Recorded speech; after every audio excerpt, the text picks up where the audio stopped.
shall be taken away.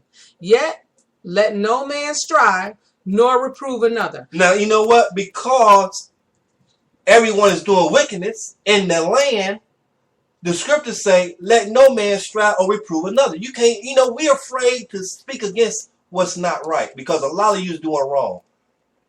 Unless you know the truth and you walk in the truth and you be ye holy as I am holy, you don't have a leg to stand on. In so many words, you don't have a leg to stand on. We are supposed to call out sin, wickedness, and not be among it. And not be among it. And that's the authority we have. Hey, look, brother, look. You can't be up in here with a feminine spirit. Look, sister, we can't have this masculine spirit on you, sister, up in here.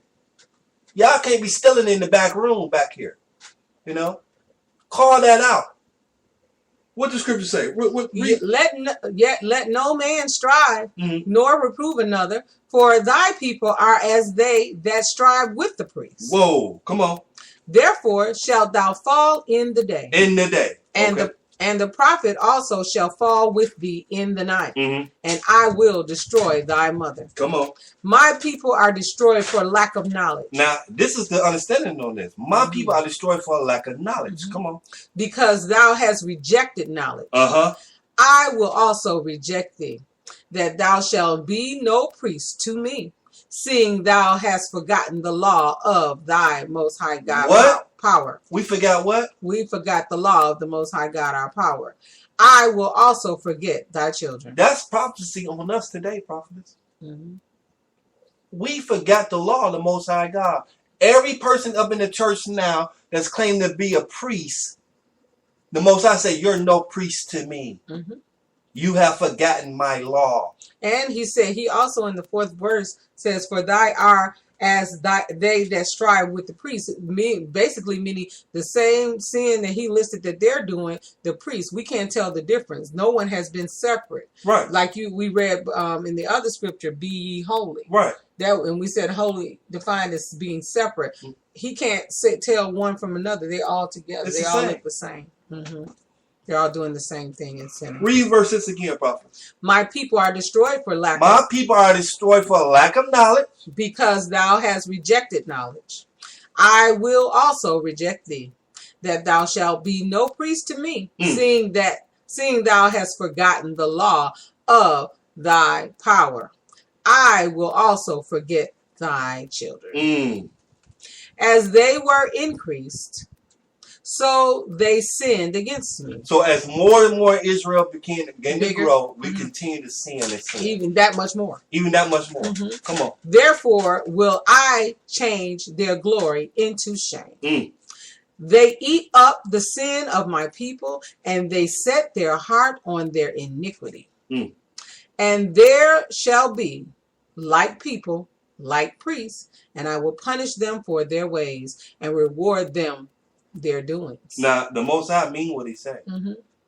And reward just means make sure that I give you what you deserve. You'll get your just reward. Yeah, your just reward. Everybody thinks reward means something good, but you get it either way. Whatever you've been sowing, that you shall also reap. Verse 10, for they shall eat and not have enough. They shall commit whoredom and shall not increase, because they have left off to take heed to the Lord. Now that scripture, let's interpret that scripture here. Verse 10. Read that again. For they shall eat and not have enough. And not have enough.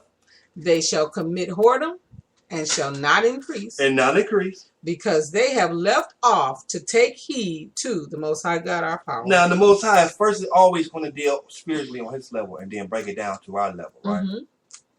We shall eat and not have enough. Eat what? You eat a little piece of the word, but you not precepting it. You're not living by these commandments. You read a verse here or there, and now people still hungry.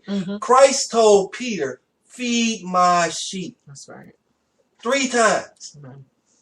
This scripture was here before Christ was in the flesh. Our people being fed a little bit of this, but they not getting no meat. And they're not getting an understanding. They're perishing for a lack of knowledge. That you priests are responsible to give to my people. And they looking around and they asking each other, looking at each other in the face. what had happened was, come on, prophet. They shall commit whoredom and shall not increase, because they have left off to take heed to the Most High God our power. Let's precept that. Go to Micah 6:14. Okay. Go to Micah 6:14. Read that, prophet. Mm-hmm. Read that. We come right back.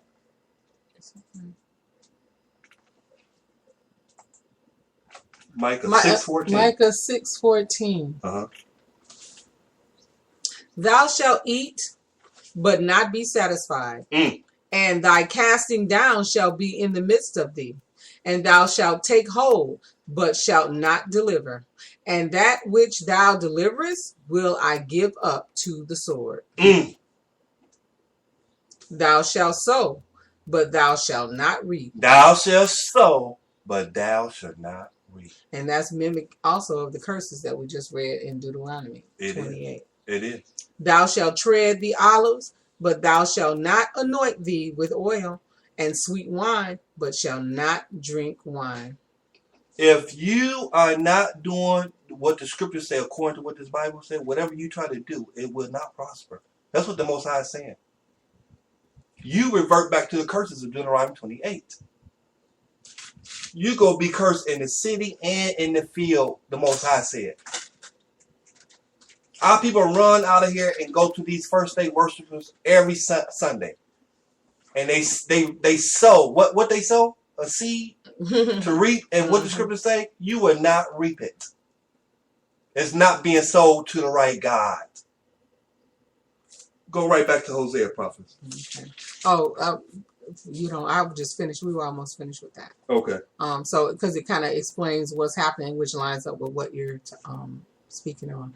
Verse 16 of Micah chapter 6. For the statutes of Omri are kept, and all the works of the house of Ahab, and ye walk in their counsels, that I should make thee a desolation, and in habitation thereof a hissing. Therefore ye shall bear the reproach of my people. You should bear the reproach of my people. The Most High gonna make you an example. You're not gonna follow and do what He say do. You gonna be made an example. And this is it's a theme. It's over and over. It's over and over. There is no way you can get around. So when we think about the Sunday word, the first day worshipers, oh yeah, they want you to do away with the Old Testament. Right. Absolutely, because it's a consistent theme that you can't help but see.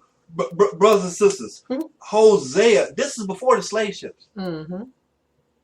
This is before the dispersia of Israel, of Judah. This is before 70 AD in Jerusalem.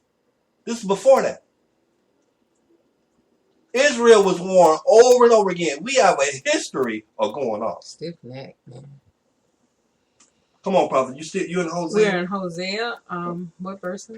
You in read verse 10. Okay. Chapter 4, verse 10. All right. For they shall eat and not have enough.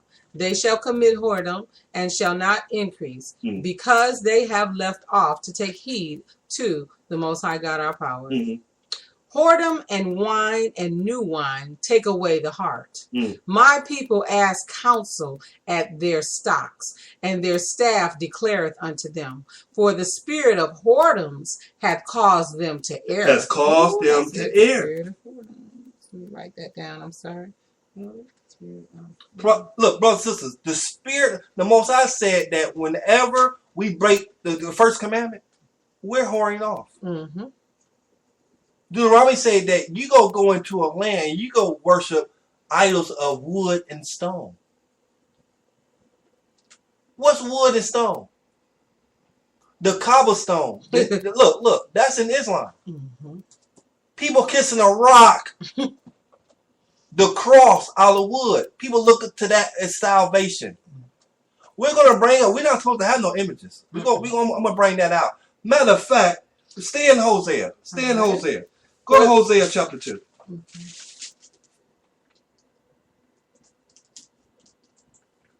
What verse?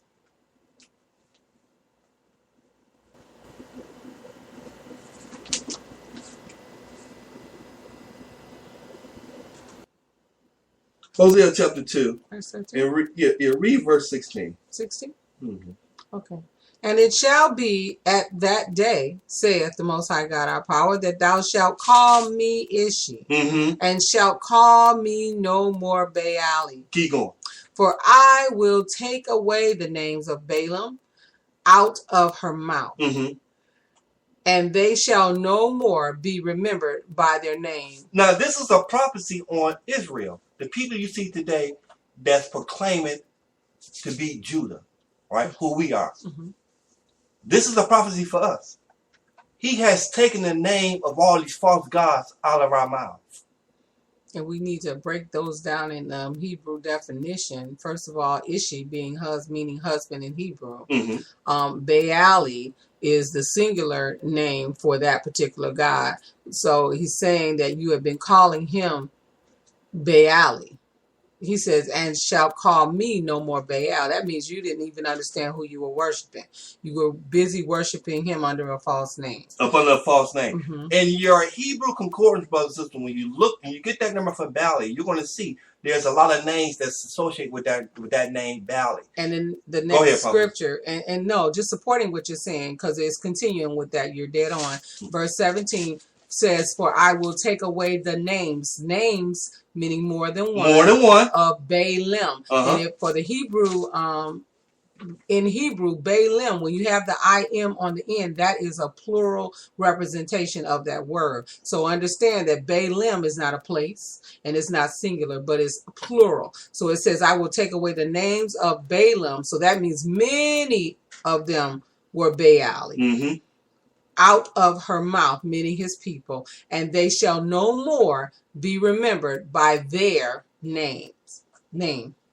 So that's plural. That's not one God. There are many gods, false gods, that represent this same Baali. And many of our people are calling on that Baali and not calling the Most High God, our power, Ishi, our husband. Exactly. You know what? Prophets, let's go to Jeremiah real quick. Go to Jeremiah chapter 31. Okay. Now, we're looking at the prophecy on our people, right? Our people. This is how powerful the scriptures is, the word of the Most High is. This book has the answer for our everyday life, past, present, and future. Go to Jeremiah chapter 31, verse 33. But this shall be the covenant that I will make with the house of Israel. Okay. After those days, saith the Most High God, our power, I will put my law in their inward parts and write it in their hearts, and will be their high power, and they shall be my people. Now, the only reason the Most High is saying I'm going to be their God again, because I'm going to write the law that I love, that they should love, back on their hearts. They have forgotten my law. You forget his law, his ways, and statutes and commandments. He forgets you. We just read that. Keep reading that, prophet. Verse 34, and they shall teach no more every man his neighbor, and every man his brother, saying, know the Most High God, for they shall all know me. They shall all know me. From the least of them unto the greatest of them, saith the Most High God, our power. For I will forgive their iniquity, and I will remember their sin no more. Now, that's in that day. That's in this day here, right? All right. So I just wanted to bring that out, brothers and sisters, so y'all can see that. We're dealing with people, especially chosen by the Most High, that he's always had a relationship with.